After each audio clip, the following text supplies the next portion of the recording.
减轻，减轻，ធ្វើឲ្យស្រាលធ្វើឲ្យធូរស្រាល减轻បាទ胸口បាទ胸口ទ្រូងដើមទ្រូង停止停止បញ្ឈប់បាទ停止បញ្ឈប់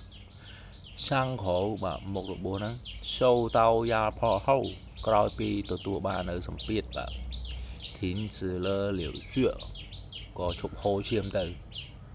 អញ្ចឹងឈាមយើងវាហូរចេញមកក្រៅហ្នឹងគឺវាទទួលនៅសម្ពាធបាទចឹងអាកន្លែងមុខរបួសហ្នឹងវាអាចនឹងមានសម្ពាធបាទអញ្ចឹងវានឹងនេះហើយ